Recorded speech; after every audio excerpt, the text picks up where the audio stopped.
A paz do Senhor. Graças a Deus, mais uma vez reunidos em nome do Pai, em nome do Filho e em nome do Espírito Santo, na presença da Santíssima Trindade. É muito bom nós estarmos juntos, é muito bom nós podermos estudar juntos a palavra e a doutrina. Nós estamos estudando os mistérios da Santa Missa e nós estamos estudando o mistério sacrificial da missa. Daqui a pouquinho eu vou ler para vocês algumas coisas no Missal Romano, na sua introdução, na sua sequência, onde a Igreja nos ensina isso, que a Santa Missa é o Calvário sendo atualizado. Então nós não vamos cada vez numa missa, não, nós vamos na missa do Senhor, porque a ceia do Senhor, a missa do Senhor é a missa de Jesus. Ele celebra a missa. Então nós já fomos percebendo com o andar do nosso estudo que o padre, ele é o persona Christi. Ele é ungido por Deus, né? Ele é ungido por Deus porque Jesus, através do padre, celebra a missa. Eu acho que já deu para você perceber nas nossas aulas anteriores, né? Então é muito bonito isso.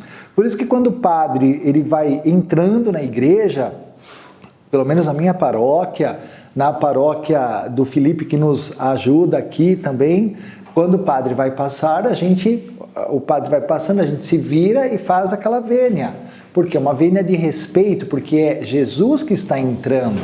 O padre vai celebrar, mas ele é o persona Christi, Cristo está no padre, o padre celebra a missa,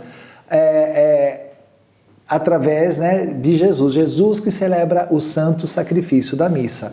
Então, nessa atualização toda, é o Espírito Santo quem atualiza todas as coisas. Então, na Santa Missa nós estamos na mesa eucarística, na Quinta-feira Santa e no Calvário ao mesmo tempo. Porque o altar da Eucaristia e o altar da Santa Cruz é o mesmo altar.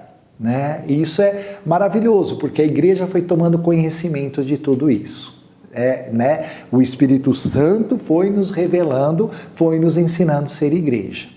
Então, nesse mistério todo em que nós estamos envolvidos, nós vamos pegar o nosso catecismo e entender que o que acontece na celebração da Santa Missa, na consagração, acontece o maior milagre que existe nesse planeta. Acontece a transubstanciação. Nossa, Luiz, o que é a transubstanciação? A transubstanciação significa, nós vamos ver nos documentos da igreja e na revelação dos padres da igreja, na patrística da igreja, que o pão, ele deixa de ser pão e se torna carne. O vinho deixa de ser vinho e se torna sangue. Então, acontece uma transubstanciação. Por exemplo, quando Jesus realiza o milagre de Caná, transformando água em vinho, as pessoas olhavam e era água, mas quando elas bebiam tinha gosto de vinho. Então a substância ficou a mesma, era água transformada em vinho. Era só uma transformação. Mas no caso da Eucaristia, quando o padre, o persona Christi, quando Cristo está na pessoa do padre, pega aquele pão e diz, isto é o meu corpo, isto é o meu sangue, acontece uma transubstanciação.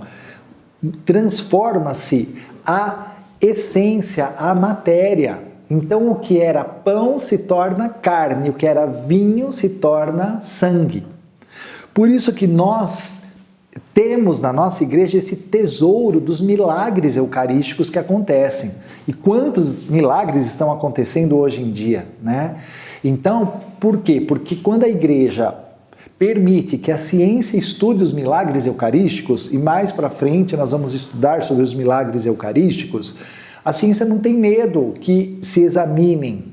Por quê? Porque todos os milagres eucarísticos até hoje, inclusive nós já vamos colocar aqui o Sudário de Turim, O Sudário de Turim, que é uma das provas hoje em dia sobre a ressurreição de Jesus. Para nós cristãos, a ciência fala que o ser humano que estava envolto naquele sudário ressuscitou. A energia, o que aconteceu naquele sudário é uma coisa fantástica, sobrenatural.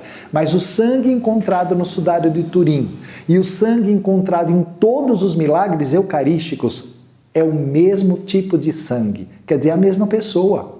E essa pessoa, para nós cristãos, é Jesus Cristo, o Messias, o Filho de Deus, nosso Salvador, nosso único e suficiente Salvador. Então, por isso que a igreja nos explica que acontece essa transubstanciação, porque o Deus Todo-Poderoso pode realizar o que Ele quer. Então, porque o pão se torna carne, o vinho se torna sangue, quando há dúvidas, na igreja, quando há dúvidas, o Senhor permite que os milagres aconteçam, para que nós saibamos, que Jesus é a verdade e Ele foi nos revelando toda a verdade no caminhar da igreja. Então Ele nos revelou essa verdade, olha, aquele pão é a minha carne, aquele vinho é o meu sangue, vocês vão comer e beber da minha carne e beber o meu sangue, como Ele falou em João 6. Que bênção ser católico, que bênção ser cristão, que bênção estar nessa hierarquia sagrada. O magistério instituído por Jesus, lá na Quinta-feira Santa. Jesus institui os primeiros 12 padres, os primeiros 12 bispos da igreja, e eles tinham o poder de consagrar, de ordenar novos bispos e padres. E isso foi chegando e chegou no teu padre hoje. Ele tem a unção. Ele, por si próprio, como homem, ele jamais poderia operar esse milagre, mas Cristo nele opera o milagre. Amém? Fantástico, isso é mundo sobrenatural, concretamente manifestado nos nossos dias diante dos teus olhos. Você não pode mais participar da missa de qualquer jeito, você está no santo sacrifício da missa. Amém. Então vamos pegar o nosso catecismo da igreja, esse compêndio de doutrina. O catecismo é um compêndio, aqui está a doutrina da igreja católica. Eu sei que muita gente fala mal do catecismo, infelizmente, mas ore por essas pessoas, elas precisam de conversão, elas querem uma outra igreja, mas a igreja já está aqui, Aqui, catecismo, para todos os que têm o compêndio do Vaticano II, com todos os documentos e muita coisa que tem na nossa igreja, Vamos pegar o catecismo então. Depois nós vamos ler alguns documentos do Vaticano II também.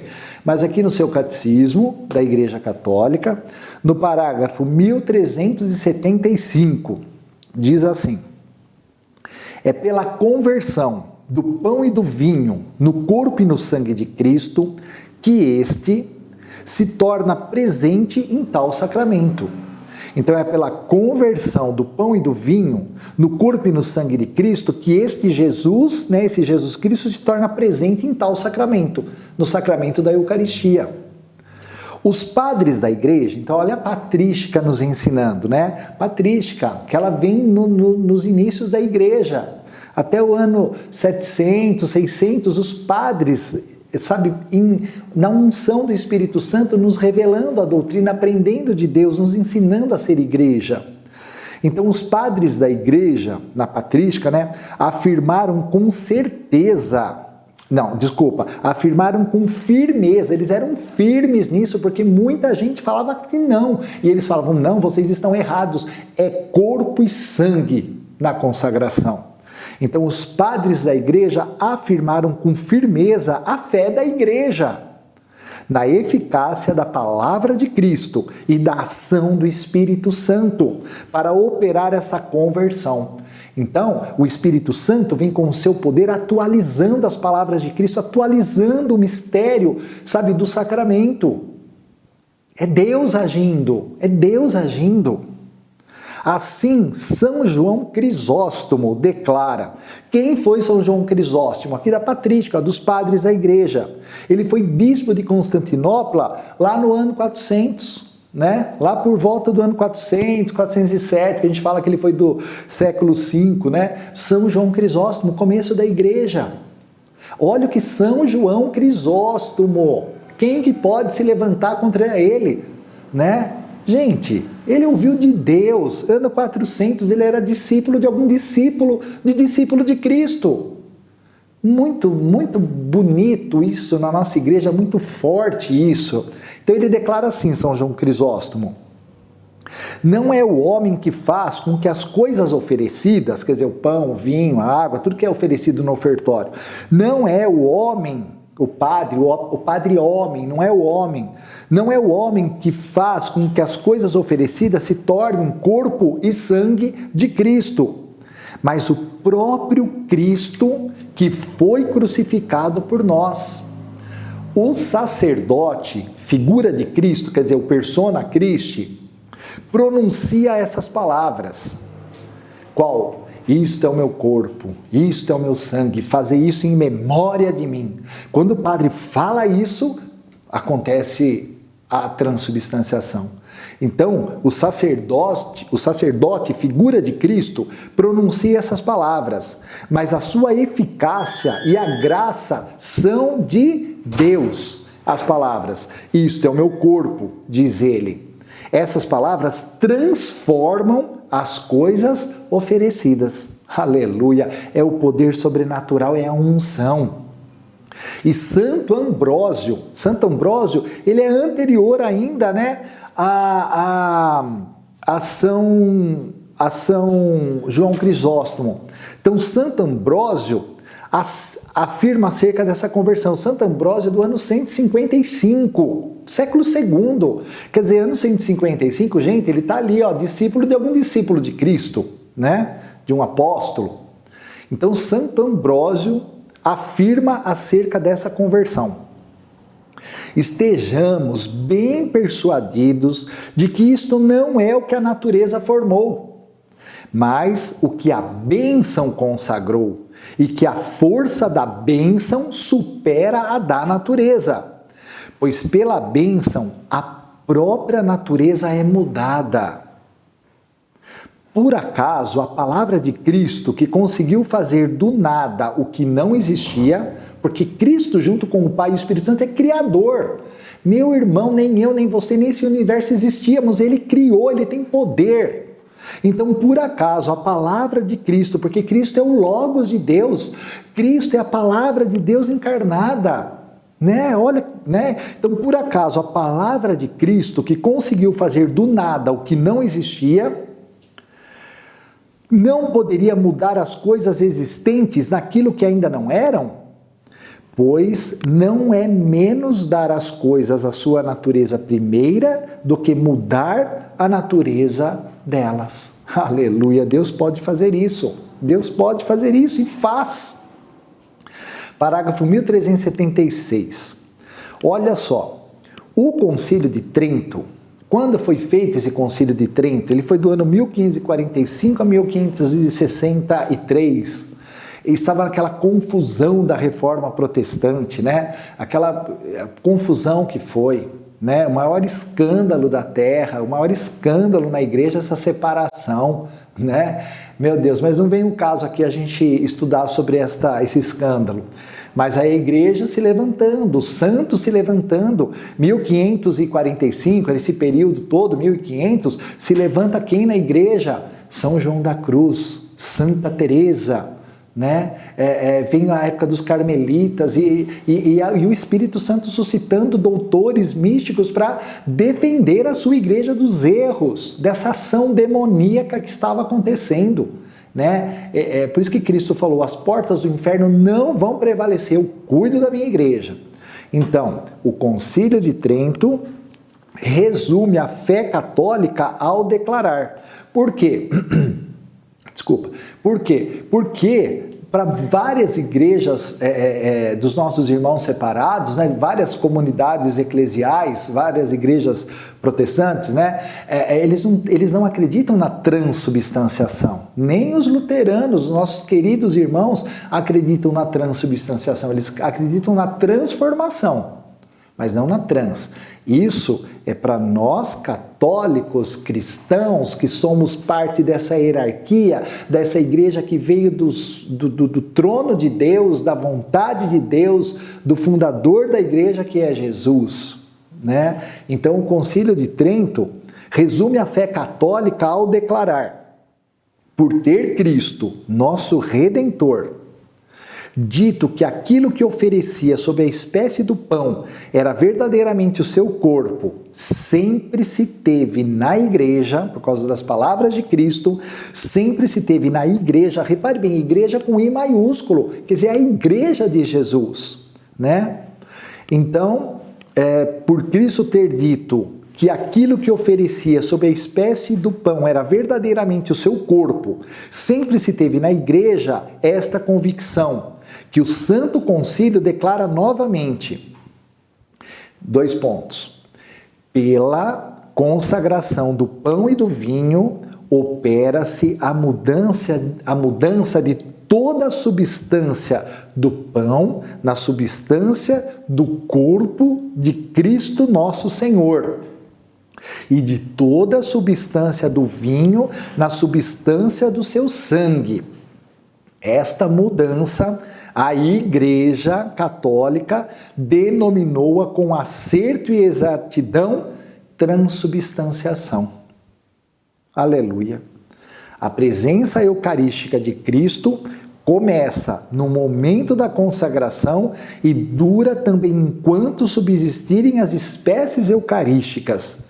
Cristo está presente inteiro em cada uma das espécies e inteiro em cada uma das partes delas, de maneira que a fração do pão não divide o corpo de Cristo. Amém? Então, vocês já repararam que o padre parte, né? Aquela hóstia magna, a hóstia grande, e ele às vezes comunga de uma parte, ele dá as outras partes para alguém que está comungando, mas também há as partículas pequenas sobre o altar. Então, a fração do pão não mutila Cristo, ele está presente inteiro. A transubstanciação acontece em todas as partículas.